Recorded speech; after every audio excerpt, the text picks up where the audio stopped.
Of the day, the Speaker of Mpumalanga Municipality. Let me acknowledge my colleagues from the legislature of Mpumalanga, MEC Majuba and MEC Muhida.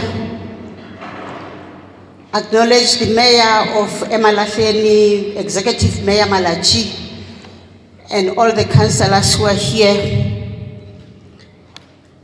I also want to recognize the principal of Makause, the Dentuli, and the other principal of the two schools, Methwani and Mabande, together with the SGPs from these respective schools. I know that we are accompanied from Department of Basic Education, Department of Transport and Roads in Mpumalanga, and the National Department of Transport by officials who made this day very possible. I need to acknowledge and recognize them. But importance is to recognize the media houses that are here and the most beautiful people who are here, yourselves as learners. Clap your hands for yourselves.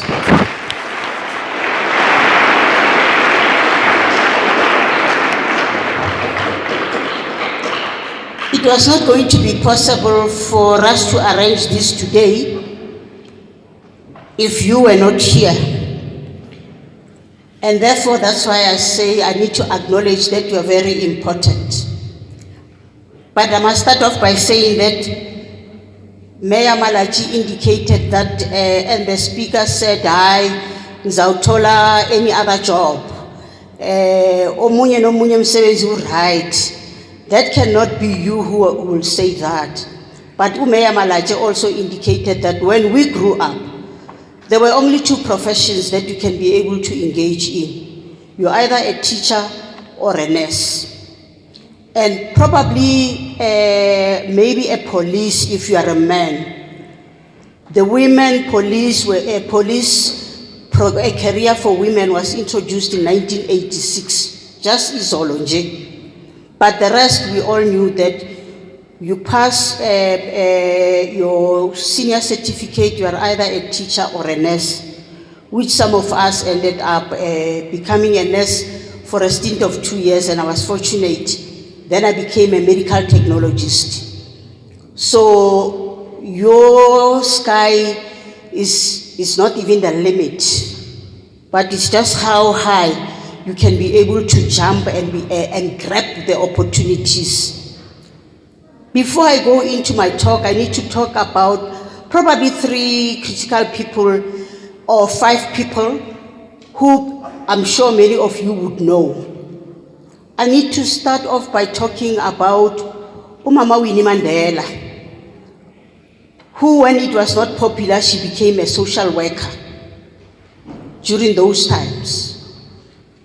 And she became a social worker of note because she understood what was happening in her community.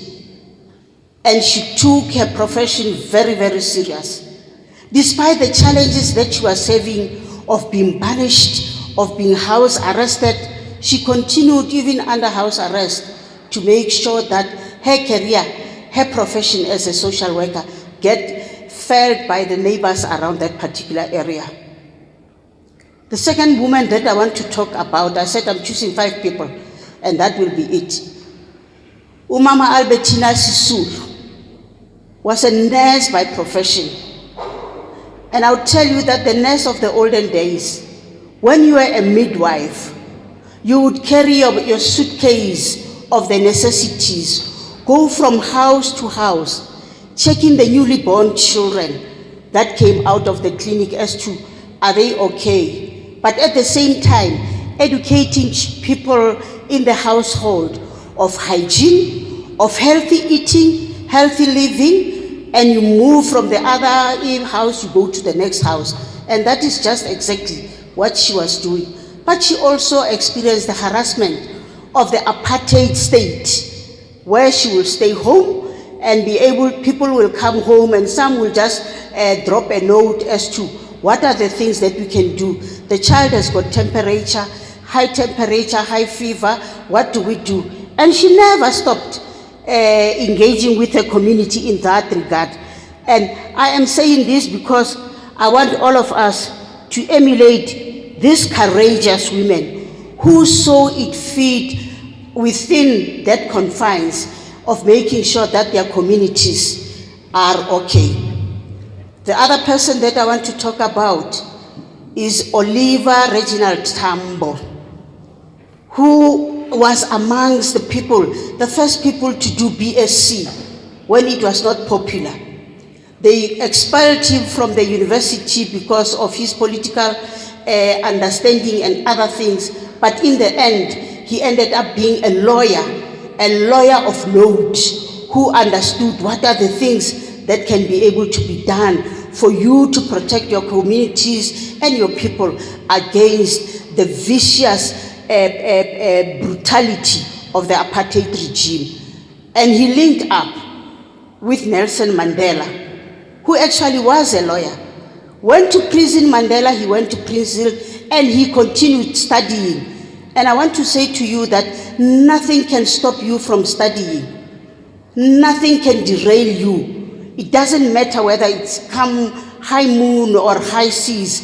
If you are prepared to want to have a career, you will definitely have it. Because Nelson Mandela never said, because I've got this junior degree, then I am stopping. In prison, it was Mandela and the others who were encouraging, particularly those who were imprisoned after 1976, to study and further their careers. And I can tell you that these are the people that when you emulate them, you're sure that South Africa will be one of the best countries. Lastly, I want to talk about the most important woman. This year, as we celebrate, as we look at 2021, we're talking about the year of Charlotte Maxeke. And I want you to go and Google who Charlotte Maxeke was in our lives. When it was not popular, she went abroad and studied in the University of Ohio, becoming a BSc student, came back home and practiced exactly that.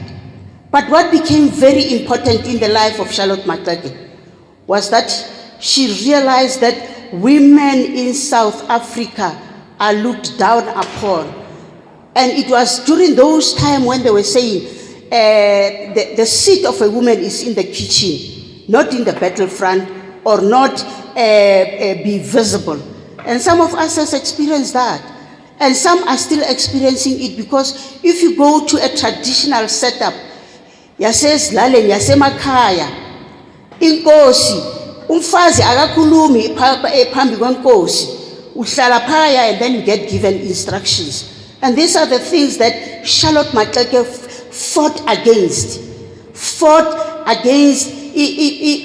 gender discrimination, fought against all the isms, tribalism, fought against racism, fought against gender stereotypes. And Charlotte Maxeke, in the end, we're celebrating her now precisely because he made it possible for me, Mayor Malachi, and Muhita to be right in front of you here today as women, and probably women of substance who are saying to the other women, it is doable, and it is possible that we can be able to do all these other things because we are following the footsteps of giants.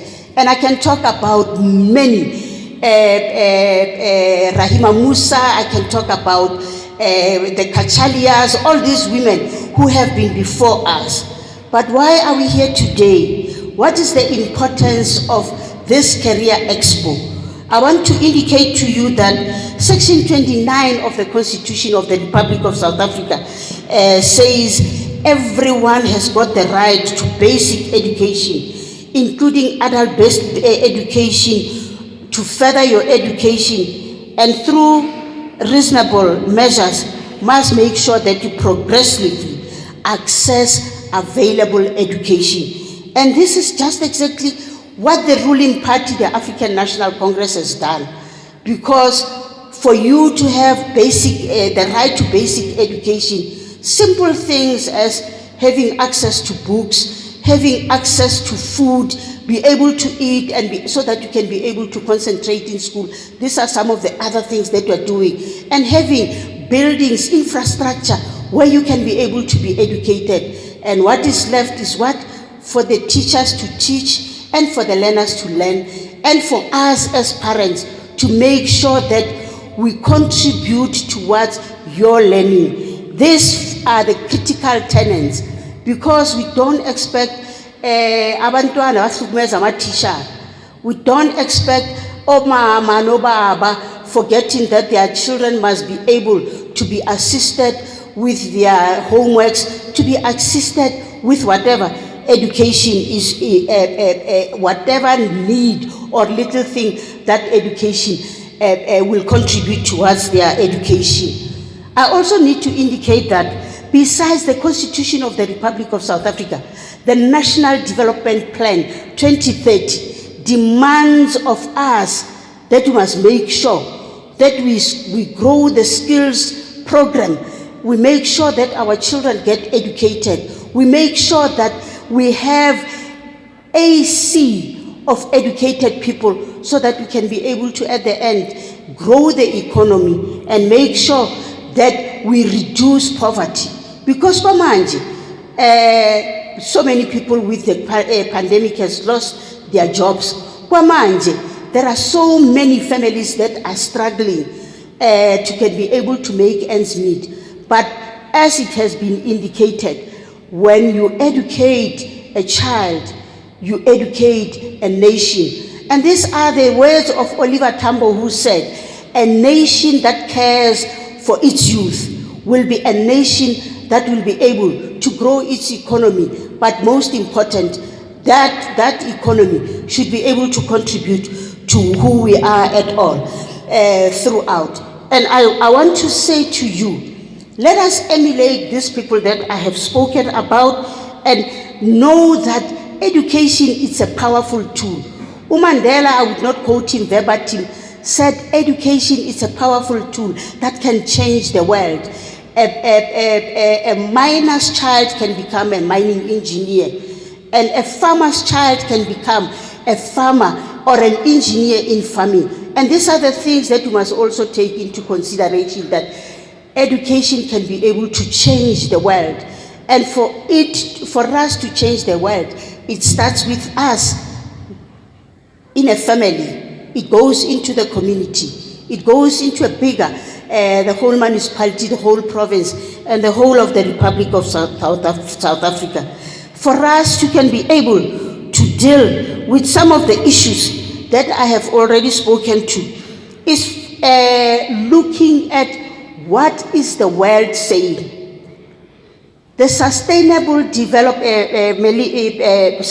Development Goals implores of us reducing poverty, but it also enjoins us to say we need to make sure that our children are educated. We must commit to the eradication of poverty, and we must also commit to making sure that our children are educated. And the SDGs, as outlined by the United Nations, demands of us that we must advance critical skills that are needed. What are the skills that are needed in South Africa? I need to hasten to say, in transport, I will not talk about other professions. We need civil engineers. We need transport economists. We need people who can deal with logistics. We need people who can go and work in the marine and maritime, in the seas. We need people who can go, engineers in maritime, engineers in aviation. We need people who can find themselves in those type of professions, because these are the scarce professions where we are still found wanting. And I want to say, when we were out there, you'll meet with some of these young professionals. They were telling us that there is only 7% pilots who are women in South Africa. And it cannot be right, because as women, we constitute 52% of the total population in the Republic of South Africa. And therefore, we urge all the young girls and also young boys who are here to say, let us break this vicious circle of us as Africans not going into those rare professions. Because if you don't, you have 7% women who are pilots. What does it say of us as women? Does it mean that we can't comprehend mathematics and physical science? I did maths and physics when we had one textbook that we had to share among 7 of us. You are very fortunate because you can get textbook online and you will be able to do mathematics and be able to comprehend. You are fortunate because you can do economics online. You can be able to do business and any other subject online. But what becomes important for us is we must not allow this, we must break this vicious cycle. Because I can go in also into civil engineering. There's very few women who you'll find in the civil engineering. And this actually creates that platoon of graduates who actually becomes unemployed, because you will find that you are a graduate in admin, you are a graduate in HR, you are a graduate in those where there is overpopulation of those graduates. Let's look into other avenues. I know that you who are here today will be able to weather the storm, will be able to move forward and go into the relevant skills that are demanded by the economy of the Republic of South Africa. There are so many people who are impoverished, so many people who are unemployed, and we need to break this vicious cycle. Of course, compounded by the fact that the pandemic has been there since last year, and we must break this pandemic. And for us to can be able to break this pandemic is to make sure that we do the basics, the ABC, of making sure that COVID-19 cannot continue to be our lifestyle. You sanitize, you wear a mask, you wash your hands regularly with soap, or on a regular basis, make sure that you wash your hands with soap, or you sanitize if you can, but important, social distancing. As I was coming through this morning, just turning into the street towards this school, I could see a lot of learners without masks, a lot of learners. Some they are walking, hugging each other. It's fine to do that, but let's not give the COVID-19 easy now. We've seen 2 schools in Gauteng that the learners were affected by the COVID-19 and the schools had to be closed. Aske Masipep, let's protect ourselves from this COVID-19. I want to lastly say to all of you that let's ask ourselves several questions, and probably we will be able to answer those questions. And the questions that I want to put to yourself is, do you know where you would go next year when you pass your matric? And I don't want, those are the questions that you must ask yourself, but probably by now, you should start applying to all the universities where you believe they're giving this course that you would want to go to. Tina, kwa transport, we've got number of universities that we're partnering with. And I want to call these universities by name and believe that in the end, if there's a course that you want to do, you will follow and apply, knowing very well that you've got information. And not only are we partnering with these universities, we are giving these universities that if you apply for these courses, we've got bursaries that these universities are having. University of Durban University of Technology. We are partnering with them on civil engineering and maritime, and it starts from the junior degree.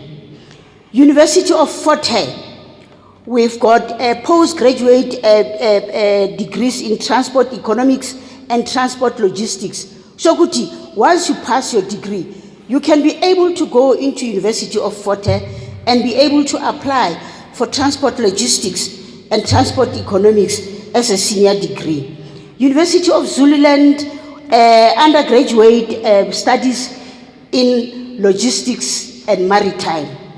University of Northwest, we are partnering with them, particularly the Mafikeng campus, on undergraduate studies in transport economics and transport logistics.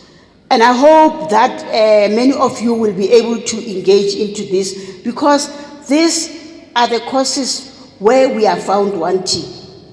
Because transport economics is very intense, and we need that in South Africa. Logistics is also critical, especially Nina, who are staying here around the mines, because when you see those trucks that are transporting, it's about logistical and logistics of transport when you see those mining trucks going up and down.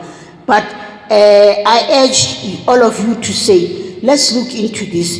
Tshwane University of Technology, we're partnering with them on undergraduate studies in civil engineering. UJ, University of Johannesburg, several programs that we have with them.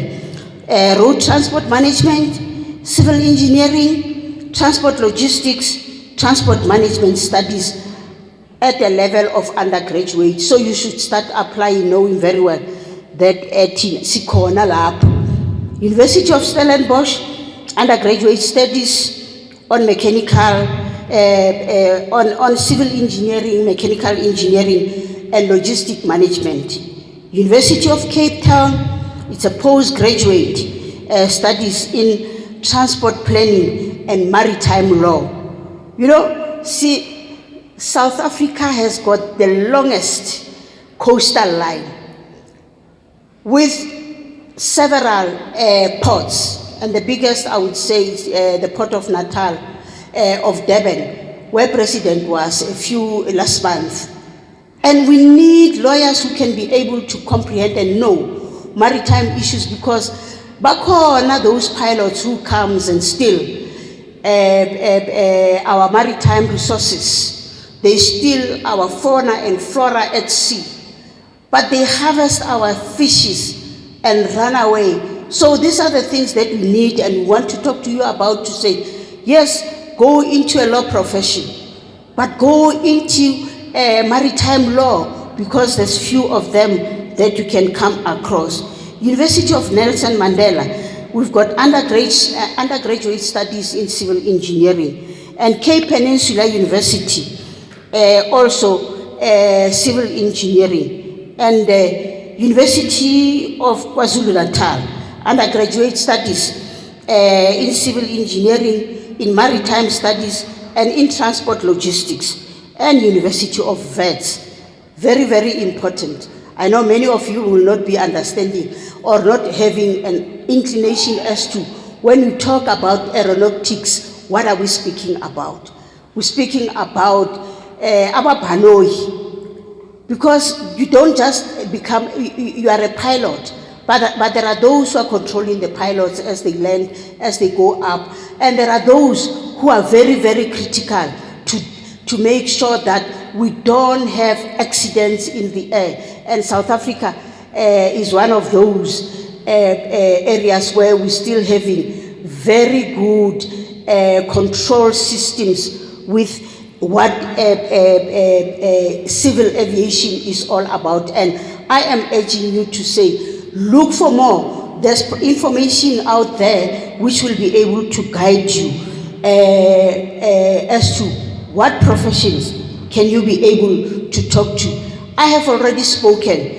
In the Department of Transport, we're dealing with totality of transport, from you walking, from you cycling, from you in a taxi, in a car, in a bus, in a train, in an aeroplane. These are the things that we're talking about. From you being in a ship at sea, these are the things that we're talking about. So, Shokuti, obviously, you definitely will be able to get into one of these professions. As I conclude, I won't leave this podium without talking about the most burning issue. The MEC for Transport and Public Works in Mpumalanga has spoken about gender-based violence. But I want to talk about bullying at schools. It's not cool for you to bully another student. Kanisho, it's not cool to bully. It's not cool to bully. Thank you very much. It can't be right. It is wrong. Let us live in an ethical, in a very moral way of respecting other people's rights. My gents, if you are proposing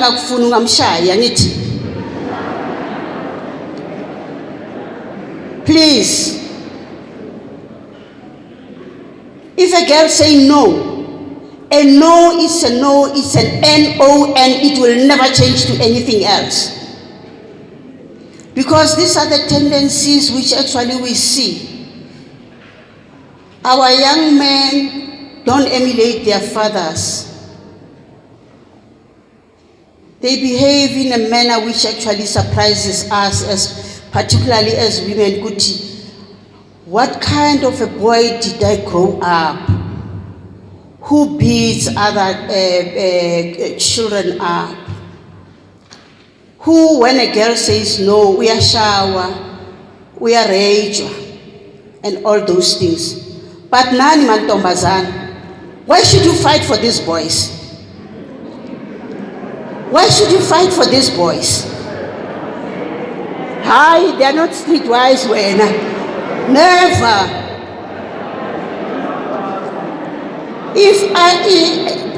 Let me tell you girls, and this is what I tell my boys at home. If Lomfana Kabanga Kutusakanipil, we are in a double cross, he's the worst stupid. Because he must make sure that he comes to you, he goes to that one, comes to you. He is stupid because he's being abused between the two of you. Ninani right here, now he is abusing himself. So me again, man, don't fight over him. Don't fight over him.